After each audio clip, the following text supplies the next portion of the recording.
বঙ্গোপসাগরে নিম্নচাপের অনুকূল পরিস্থিতি রয়েছে। মঙ্গলবারই নিম্নচাপ তৈরি হয়ে যেতে পারে মধ্য বঙ্গোপসাগর এবং সংলগ্ন উত্তর বঙ্গোপসাগরে।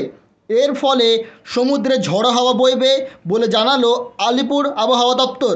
তার মধ্যে মৎস্যজীবীদের সতর্ক করা হয়েছে, ঝড় বৃষ্টি হবে দক্ষিণবঙ্গের বিভিন্ন জেলাতেও।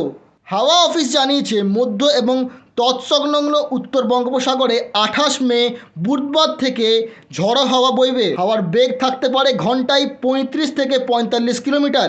এছাড়া পশ্চিমবঙ্গ এবং উড়িষ্যার উপকূলে 29 তারিখ বৃহস্পতিবার থেকে ঝড়ো হাওয়া বইতে পারে। উত্তাল হতে পারে সমুদ্র। বুধবার থেকে মৎস্যজীবীদের সমুদ্রে যেতে নিষেধ করা হয়েছে। কতদিন পরিস্থিতি স্বাভাবিক হবে তা এখনও স্পষ্ট জানানো হয়নি। নিম্নচাপ পরিস্থিতির দিকে নজর রেখেছে আলিপুর। নিম্নচাপের ফলে চলতি সপ্তাহে দক্ষিণবঙ্গের অনেক জেলায় ভারী বর্ষণ হতে পারে। সোমবার এবং মঙ্গলবার বজ্রবিদ্যুৎ সহ বিক্ষিপ্ত বৃষ্টি চলবে। সঙ্গে ঘন্টায় 30 থেকে 40 কিলোমিটার বেগে ঝড়ো হাওয়া বইবে। বুধবার থেকে বৃষ্টির পরিমাণ বাড়তে পারে। ওই দিন উত্তর 24 পরগনা, দক্ষিণ 24 পরগনা, পূর্ব মেদিনীপুর, পশ্চিম মেদিনীপুর ভারী বৃষ্টির সম্ভাবনা রয়েছে।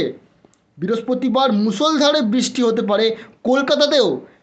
এছাড়া হাওড়া, হুগলি, 2 24 পরগনা, 2 মেদিনীপুর এবং ঝাড়গ্রামে বৃহস্পতিবার 7 থেকে 11 সেন্টিমিটার বৃষ্টির সম্ভাবনা রয়েছে। শুক্রবার হুগলি, পশ্চিম মেদিনীপুর, ঝাড়গ্রাম, পুরুলিয়া, বাঁকুড়া, পূর্ব বর্ধমান, পশ্চিম বর্ধমান, বীরভূমে এবং শনিবার বীরভূম ও মুর্শিদাবাদে ভারী বৃষ্টির সতর্কতা জারি করা হয়েছে।